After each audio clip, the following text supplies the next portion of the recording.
First Spin. Welcome to First Spin, a show where I learn how to use the parallax propeller without having any prior programming experience. And rather than do this on my own, I have enlisted the help of two expertisos. Again. With the expertise. It was coined. I have to use it. It can't be helped. I see. Yes. It could be helped. Nope. You choose not to. Nope. It is a fixed variable. Mm-hmm. It is a constant. A fixed variable. That's It's Addie. I mean, come on, Roy. No, she did correct herself. It is a constant. It is a constant. It's in the con section. But right? it's kind of a confusing constant because it can change every week. That's why I'd say it's a constant variable. A variable constant.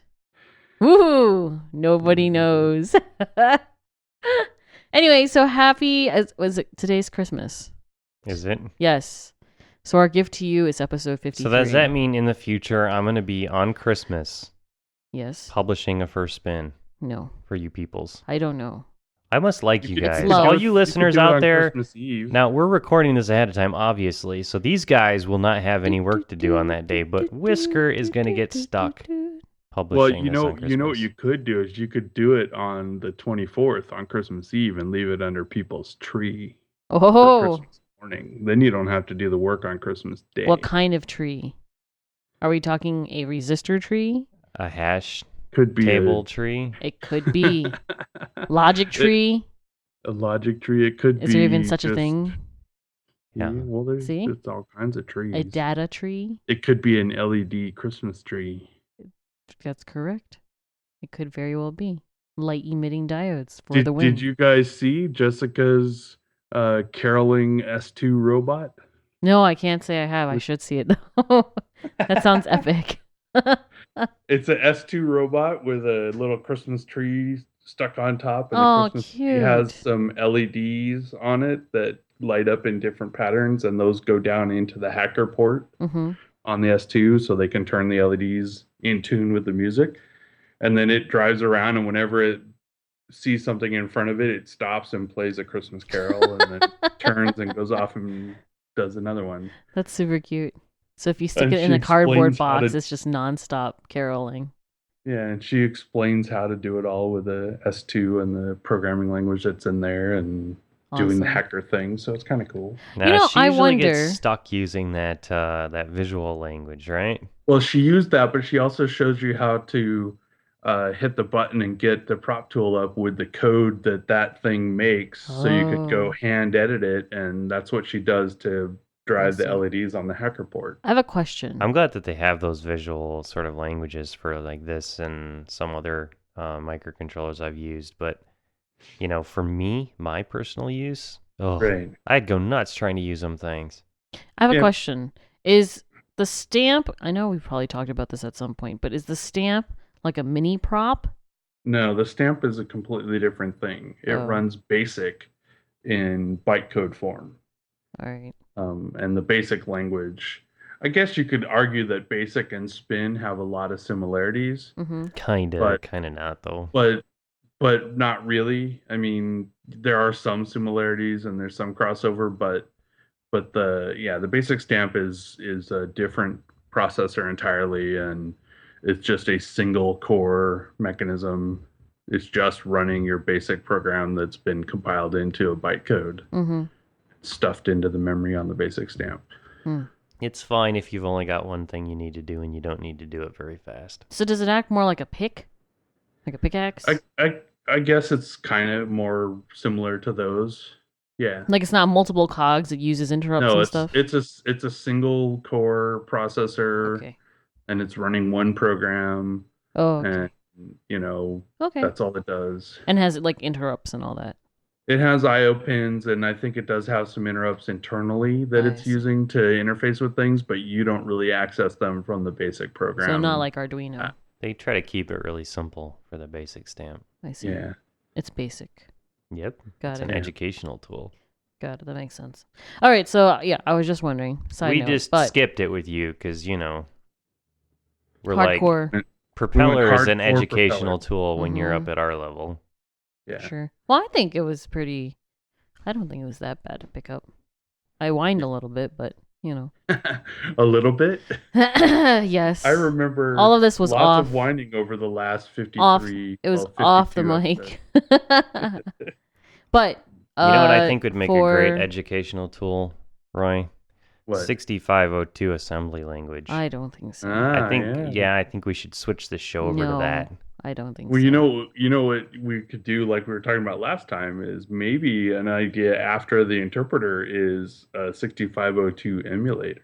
Yeah, but then you're stepping on Jack's toes. Who? I think we'll just leave that over there for Oh, Jack. Well, Jack, Yeah, Jack. but Jack uses an Jacques. actual 6502. He doesn't emulate a 6502. I know him by his full name. Jack He's Gouchement. emulating it on the prop at cycle per cycle, though, right?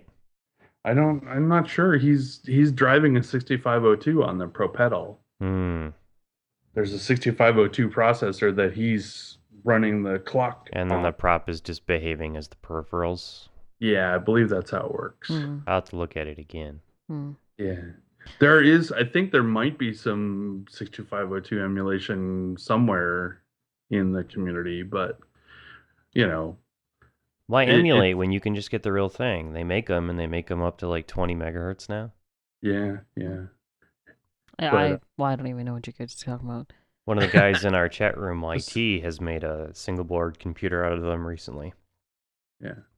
Pretty cool stuff. Mm-hmm. But the 6502 processor is what we're talking about. It's the one that's in the Commodore 64 and the Apple Oh, II you're revealing our secrets to her, Roy. and a bunch of other, the NES game system. Ooh, that's exciting. Basically, it was in everything back then. Yes. I like the NES system. Yeah, and the Boop, SNES boop, is boop, actually a boop, 65816 variant, which is a 16-bit version of the 6502. And then, yeah. I don't know. Making emulators is kind of, I don't know. Got some mojo in it, Roy. I know. Well, that's like the next level up after you do a language, right? I'd You say a do compiler would be the next level. And Well, then okay. an A emulator. language, then a compiler, then an emulator. Okay, so that'll be you're- next year then. Next year the we'll have her do emulator. a compiler after the interpreter. And then the year after that we'll have her do an emulator. You guys are mark very your calendar ambitious. for 2014 2014 we'll be doing the compiler. So Oh my 2015 gosh, 2014. in 2015 Doesn't that along with sound the release horrible? of the new Star Wars movie, you'll get Addy writing a 6502 emulator on the prop.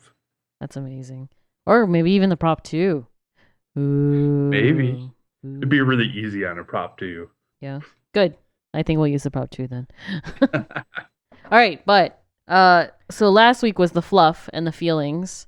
This week we're gonna dive into more poo. That is a good appropriate name. Hey.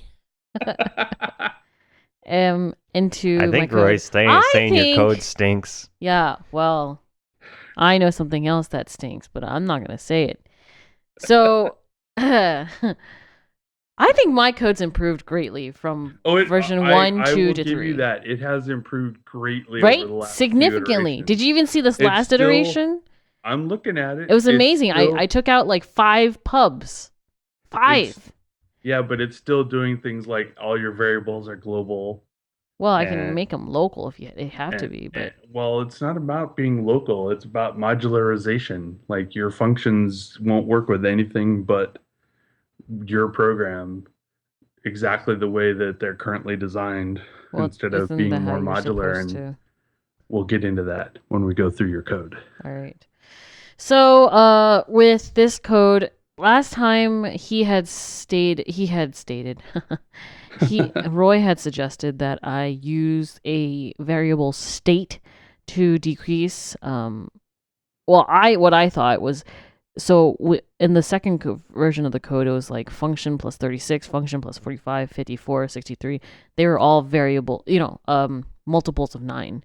So Right. instead, I could use a variable to and Choose the set state. that to choose the state.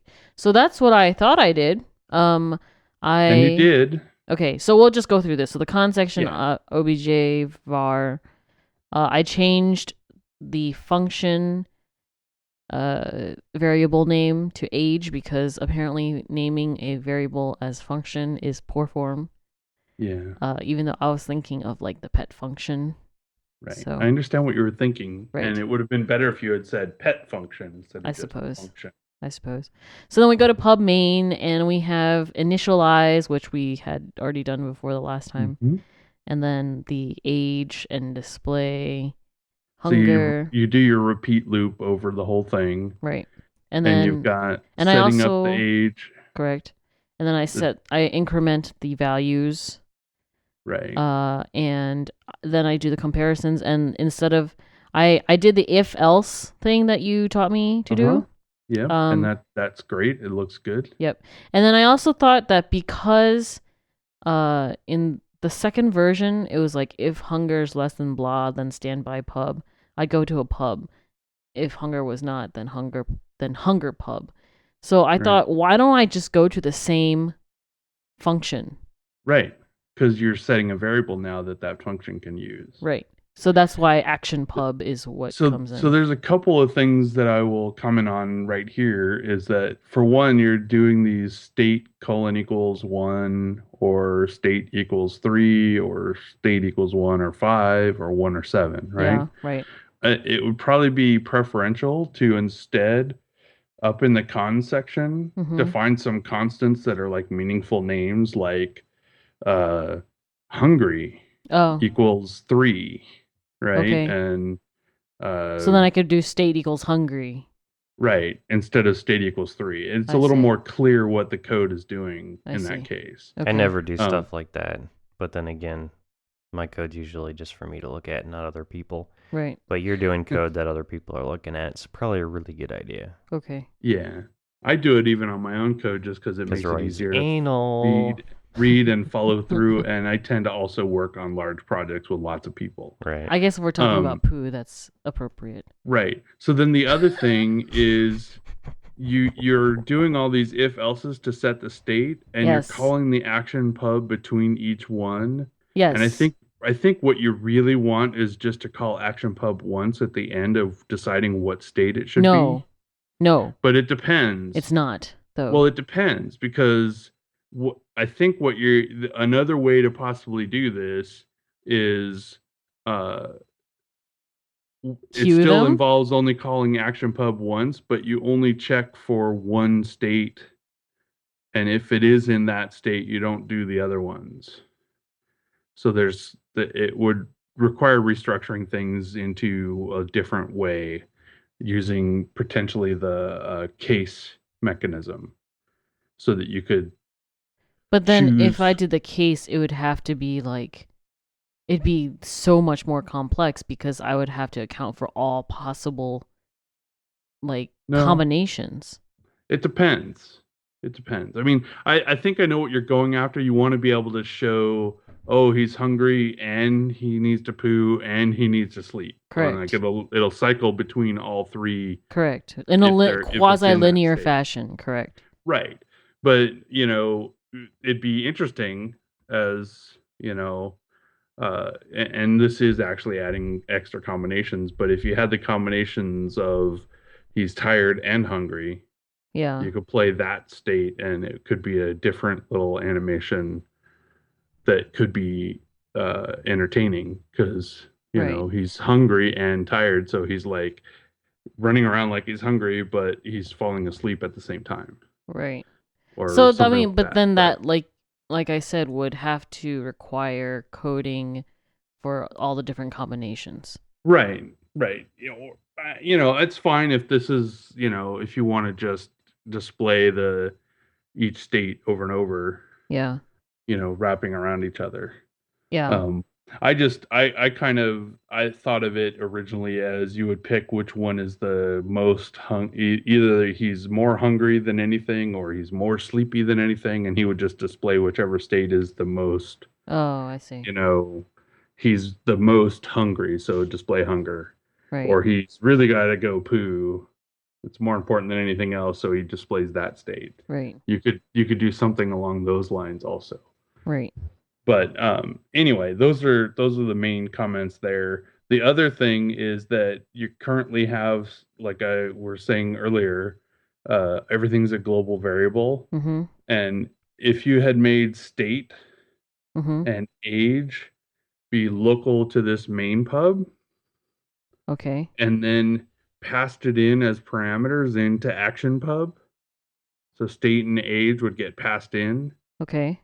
and then in action pub it would use the ones that it got passed instead of the globals. How'd you pass it? In, you open parentheses, state, comma, age, close parentheses. Yeah, a couple of weeks ago, we said that that was what you needed to look up an example of how to do. And it's very Oh. similar to how you're using like the text out and you pass it a number, or other functions in your code here that you're using text stir, text out. You may remember Text I S. suggested you went into the VGA text driver and looked at how it Oh. allowed code to be passed over to it. Wait, so then like in main, I would or put how instead it allowed of values to be passed into it. so I put instead of action pub, I'd say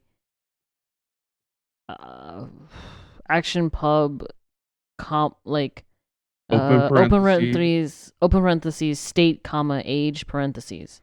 Right. Mhm. Oh.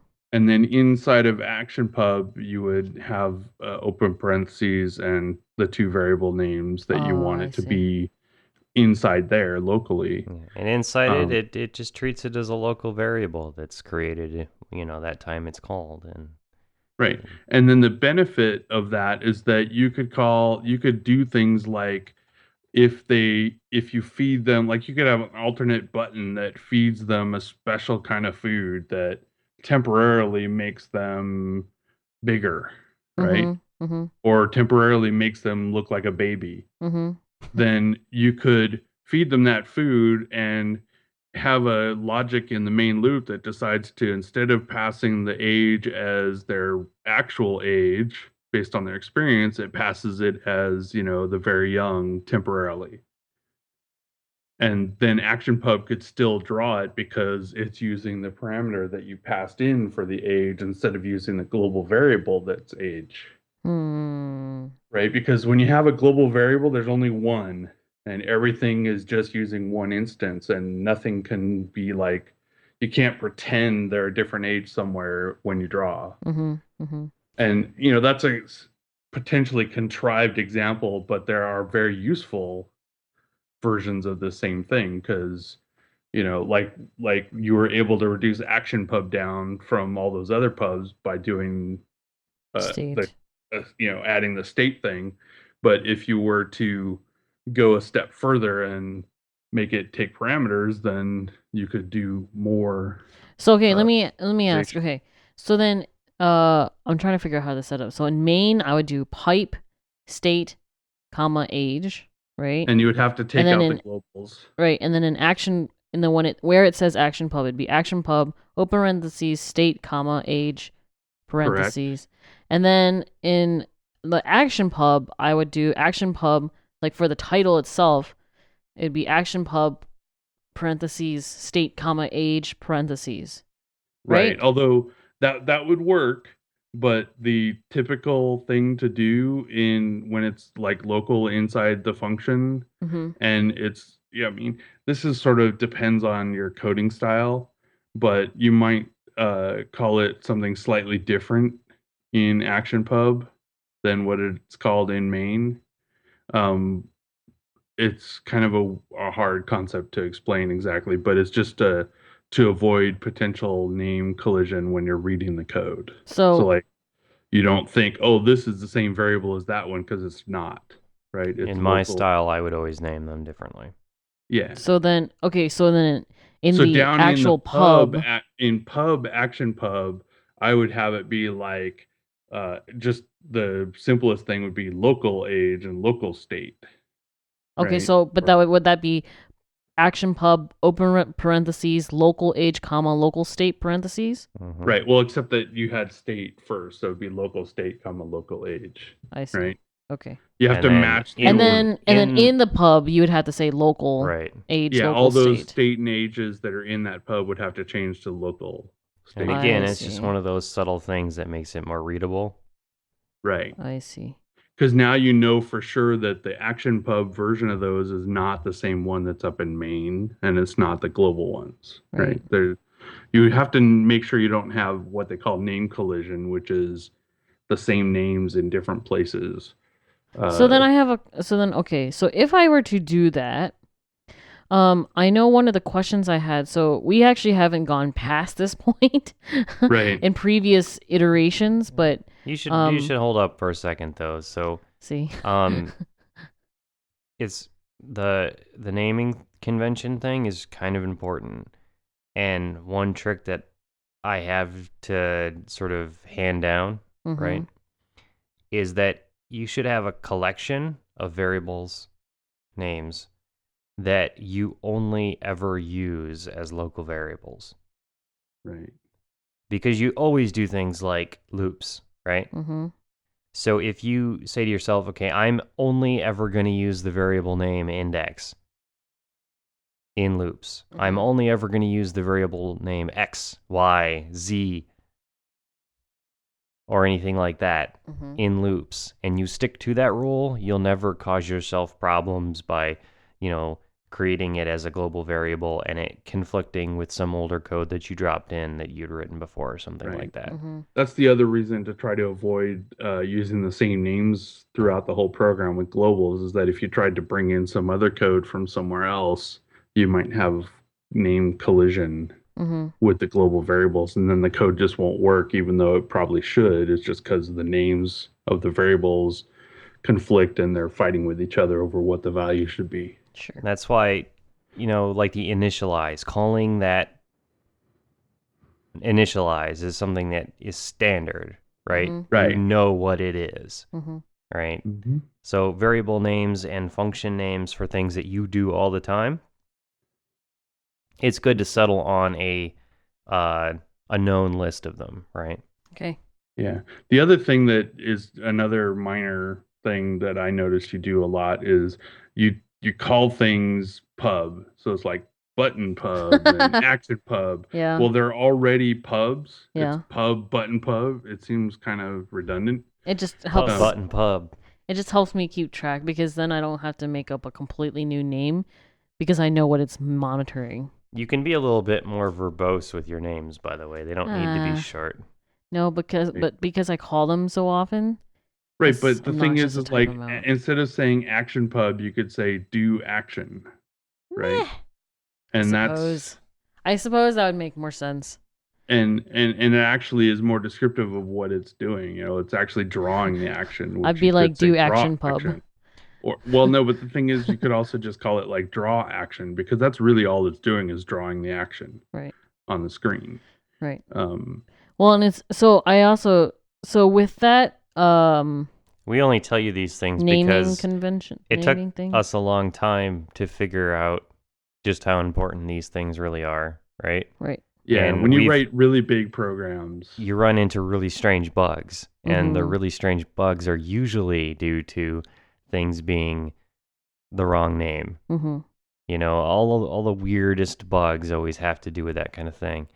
You missed one letter in a variable or something, and there happened to be a global variable named the thing that when you reduce that letter off of it, okay, you were getting the wrong value. Yeah, those kinds of things. So if you have strict rules for yourself on your code, you can avoid a lot of heartache. And naming your functions, your pubs, appropriate things is helpful to help you understand your program better and other people looking at it. So like right now you have a function called display. Yes. Pub display. Yes. But really it's doing just the score part of the display, right? The hunger, sleep, poo, and experience. Right. So it probably should be like display stats or display score or stat something display. like that. Right. Okay, before we interrupted, Addie, you had a question? Yes. The one question I've been trying for the last 10 minutes. So if we go past down towards the button, so there's a button that we actually monitor, and we've never actually talked about it necessarily or gone through the code, but a lot of the shortening mechanisms that I did for the earlier part, I also did for this portion.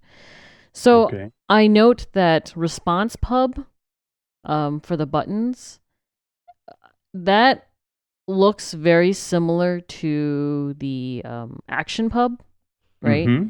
So I'm wondering if I do that action pub with the local variables, is it possible for me to You could to get get rid of of response pub and call instead, action pub instead. and that's Yes. possible. Yes. So See, so you could, that's one of the reasons the local I see. variable passing the parameters could help, because now you can delete response pub and call Mhm. action pub with response state as the Mhm. parameter instead of having it be a global, right? I So see. there you go. That makes sense. And then I think so if we actually could, I think we have a few minutes left here, but so action pub display, you saw that. Mm-hmm. Button push. So this is a I think this is the first time we've looked at it, and it involves the use of case statements. Mm-hmm. And it's actually not that bad of a use. Thank you. As far as I can see. Thank you very much. You're reading the pins, and she then had based help on with that. Yes, I Yeah. had. Yeah. just I to kind be of honest, there figured. she had a little help. Yeah. Yeah. So But Whisker helped me by first telling me essentially how to set it up, because the case thing has always been somewhat alien to me. So the way that she did this originally was that she was doing, button push : equals in a 0.4, right? Right. So she's reading it in, and then in her case, she had cases like 0, 1, 2. Oh yeah. Right. So which doesn't work because it's a binary number. So she came up with the idea of using the case statement and the inputting off the pins, but she wasn't quite connecting that with what you're actually going to get when you do an NA, and it's a bit field. So I explained to her how to use the percent sign and some ones and zeros to actually set up the cases as bit fields.